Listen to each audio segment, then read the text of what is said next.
Hey friends, welcome to 9 News Now. I'm Greg Merriweather. A former top official at the Capital Area Transit System, the city's bus system, faced a judge today less than 24 hours after her arrest. She's accused of stealing money. Perlina Thomas is a former chief administrative officer for CATS and is charged with 2 counts of theft greater than $25,000. The indictment alleges that Thomas and Jay Kolar, a contractor for CATS, conspired to steal money. They are both named on a single indictment. Thomas is also accused of malfeasance and prohibited public use of funds. Linda Perkins, a former CATS board member who served alongside Thomas, says she was shocked when she first saw the indictment. My initial reaction was I was very surprised. I had heard rumors years ago that there was some issues going on financially at CATS, but as far as knowing anything, I really did not know what had gone on. The revenues should not be in jeopardy of being taken by anyone because they're for the constituents who need the services that CATS provided for transportation. We will keep you updated on this one. A Senate committee heard from experts on the adverse effect of excess screen time for children. They are worried about this impact on a child's well-being and development. They testified that parents who don't set screen time limits aren't the only ones contributing to the problem, citing research showing that the technology schools are incorporating for learning may actually be detrimental. Kids need time to be kids, to experience the real world, not to get lost in a virtual one. Once countries adopt digital technology widely in schools, performance goes down significantly.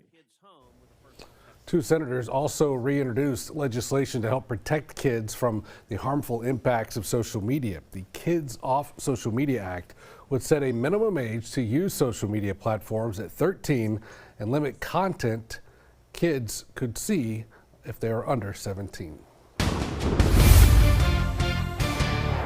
All right, let's get you to your weather picture now and to that first alert with Steve Caparata. Thank you, Greg. Yeah, giving you a first alert heads up to that potential of some wintry weather this weekend, although odds do appear to be trending lower. 2 real scenarios on the board. Number 1, if you want the snow, here's what you would need. We're going to have a cold front move through. Some moisture lingers behind it, but need that moisture to stick around long enough and link up with some cold air moving in from the north very late Saturday night, early Sunday morning. If that were to occur, we could get a little bit of snow in the area. What's looking more likely, though, is that the moisture starts sliding eastward early Sunday before the real cold air arrives, cold enough to support the wintry precipitation, and most of the threat therefore stays off to our east. Here's the snapshot from the GFS, which had been among the most aggressive models with the wintry stuff. You can see it's really backed off locally, and the European model's been pretty steady, not showing much here locally. It does have a little bit of light rain hanging on late Saturday night, early Sunday, but does show it mostly as rain. So right now the threat looks low.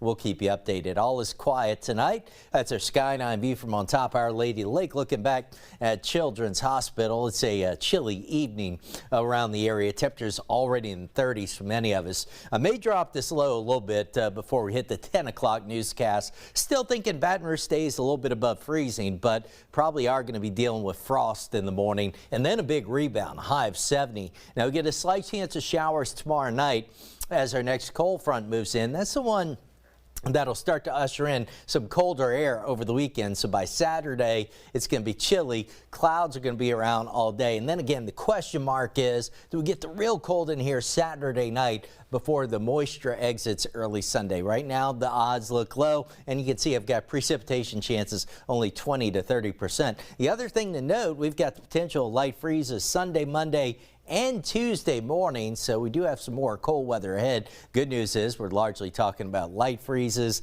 by the second half of next week, trending a little bit milder, and maybe a better rain chance by next Thursday. Greg. All right, Steve, thank you.